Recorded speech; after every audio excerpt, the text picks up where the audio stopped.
Sejauh ini dalam kegiatan penyidikan dugaan tindak pidana pencucian uang dengan tersangka APA ini, tim penyidik KPK telah melakukan penyitaan beberapa aset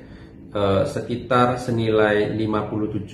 miliar rupiah yang terdiri dari beberapa bidang tanah dan juga bangunan. Perlu kami sampaikan bahwa strategi KPK di bidang penindakan ini tidak hanya kemudian menghukum para pelaku korupsi dengan pidana penjara badan, namun sebagai efek jera tentu KPK mengupayakan optimalisasi aset recovery melalui tuntutan uang pengganti, denda maupun perampasan aset melalui penerapan TPPU. Sejauh ini dalam kegiatan penyidikan dugaan tindak pidana pencucian uang dengan tersangka APA ini, tim penyidik KPK telah melakukan penyitaan beberapa aset sekitar senilai 57 miliar rupiah yang terdiri dari beberapa bidang tanah dan juga bangunan. Perlu kami sampaikan bahwa strategi KPK di bidang penindakan ini tidak hanya kemudian menghukum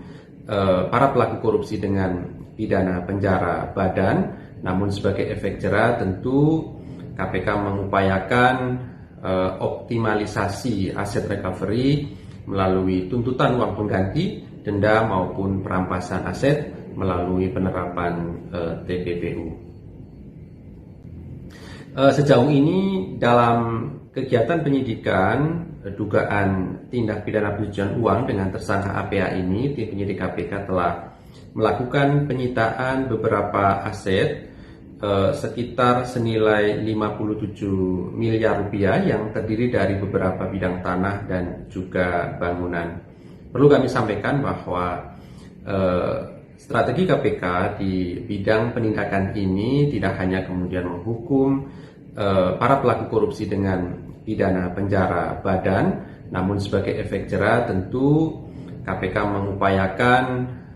optimalisasi aset recovery melalui tuntutan uang pengganti, denda maupun perampasan aset melalui penerapan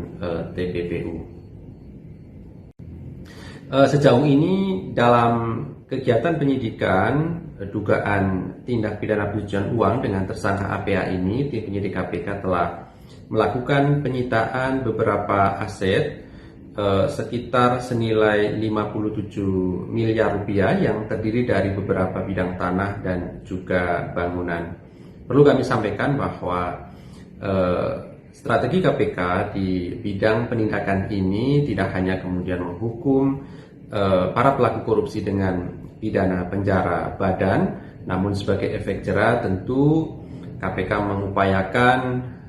optimalisasi aset recovery melalui tuntutan uang pengganti, denda maupun perampasan aset melalui penerapan TPPU.